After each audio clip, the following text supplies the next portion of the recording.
Hello guys, welcome to my another blog.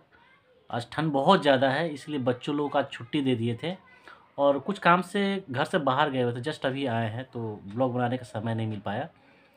तो आज थोड़ा सा कम समय बचा हुआ है तो सोचा हूँ से थोड़ा सा आपसे लोगों से बात कर लेता हूँ। क्योंकि मैं एक टीचर हूँ तो थोड़ा सा आपको एक टिप्स देना चाहता हूँ।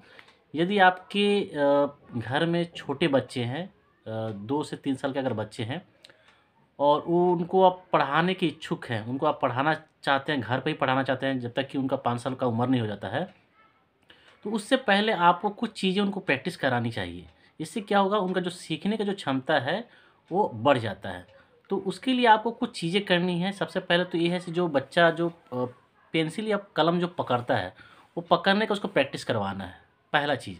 दूसरा से कुछ जो शेप होते हैं जो कि कहीं न कहीं अल्फ़ाबेट से रिलेटेड होते हैं, तो कुछ तरह के जो शेप होते हैं उस शेप को बनाकर आपको उसके ऊपर उसको प्रैक्टिस करानी है।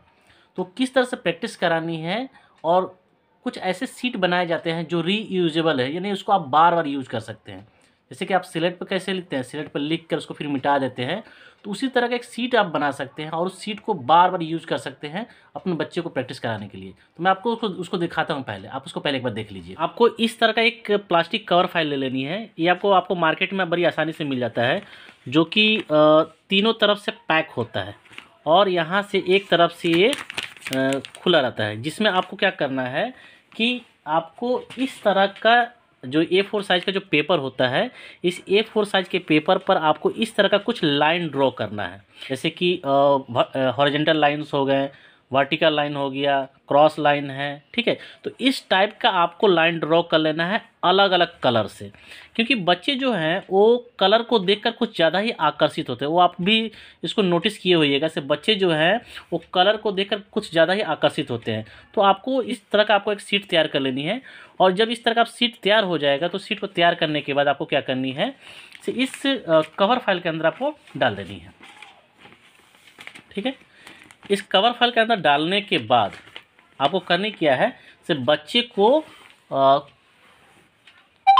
चाहे वो वाइट बोर्ड मार्कर हो, चाहे हो स्केच पेन हो, आपको उससे प्रैक्टिस करानी है। ये भी मिट जाता है। तो ये देखिए, इस टाइप से आपको बच्चे को क्या करना है, उसको पकड़ना भी सिखाना है और साथ ही साथ उनको इस लाइन पर ड्रॉ करने के लिए बोलना है, ठीक है। बच्चे क्या करेंगे, उस लाइन पे इस तरह से लाइन को ड्रॉ करेंगे, ठीक है। इस तरह से ड्रॉ करेंगे बच्चे, इस तरह से इस लाइन को, इसके लाइन के ऊपर में ओवर राइटिंग करेंगे, ठीक है।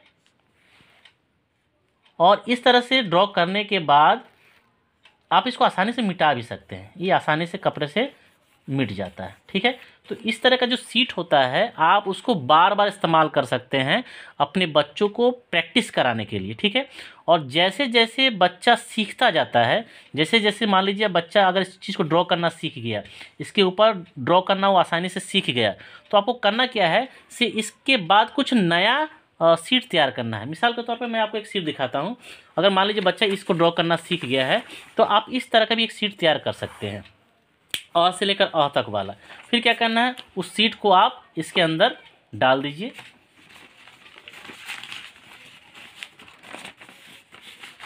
और इसके अंदर डालने के बाद क्या करना है, से बच्चों को अब क्या करना है, से अ से लेकर अ तक के जो अक्षर होते हैं उसकी प्रैक्टिस करानी है। जब बच्चा इसको सीख जाता है तो फिर बच्चों को जो क ख ग वाला जो अक्षर होता है उसको लिखकर, उसको एक शीट पर लिखकर आपको उसको प्रैक्टिस करानी है। तो इस तरह से जैसे जैसे बच्चा आपका सीख रहा होता है, आपको अलग अलग तरह के शीट बनाकर आपको इसके अंदर डालकर बच्चे को प्रैक्टिस करानी है। ये बहुत ही आसान होता है बच्चे को प्रैक्टिस कराने के लिए, क्योंकि सिंपल आपको करना क्या रहता है, एक A4 के साइज़ के पेपर पर अलग अलग कलर के अक्षर को, अल्फ़ाबेट को ड्रॉ करना होता है और इस इन्वेलप के अंदर डालकर बच्चे को प्रैक्टिस करानी होती है। और ये काफ़ी दिनों तक आप इसको इस्तेमाल कर सकते हैं, क्योंकि ये बहुत ही आसानी से मिट जाता है। अगर आप इसके ऊपर ड्रॉ कर रहे हैं, मान लीजिए इस तरह से ड्रॉ करते हैं और ड्रॉ करने के बाद इसको आसानी से हम मिटा सकते हैं। ये देखिए, आसानी से मिट गया, ठीक है। क्या बात है। तो इस तरह से आप ड्रॉ करके इसको आसानी से मिटा भी सकते हैं, और आप इस शीट से बच्चे को तब तक सिखा सकते हैं जबकि बच्चा 5 साल का नहीं हो जाता है। जब बच्चा 5 साल का हो जाता है तो फिर आप बच्चे को किसी भी स्कूल में जब एडमिशन कराते हैं तो चूँकि आपने उनको पहले से ही इन सारी चीज़ों के बारे में ड्रॉ करना सिखा दिया है, पेंसिल और कलम को पकड़ना सिखा दिया है, तो जब वो स्कूल में जाते हैं तो बड़ी तेज़ी से वो चीज़ों को सीखते हैं और पढ़ते हैं। ठीक है? क्या बात है सर, क्या बात है सर, क्या बात, ये बात है। उम्मीद करता हूँ कि आज का एक छोटा सा ब्लॉग आपको पसंद आया होगा, कुछ सीखने को मिला होगा। यदि आपके मन में बच्चों को पढ़ाने से संबंधित किसी भी तरह का सवाल है, जैसे कि 2 से 3 साल के बच्चों को घर पे क्या पढ़ाएं, 2 से 3 साल के बच्चों को घर पे कैसे पढ़ाएं, इन सभी सवालों का यदि आप जवाब जानना चाहते हैं तो मुझे कमेंट बॉक्स में ज़रूर बताइएगा। मैं उन सवालों पर एक कंप्लीट वीडियो बनाकर इस ब्लॉग चैनल पर अपलोड कर दूँगा। तो फिर मिलता हूँ किसी अगले ब्लॉग में।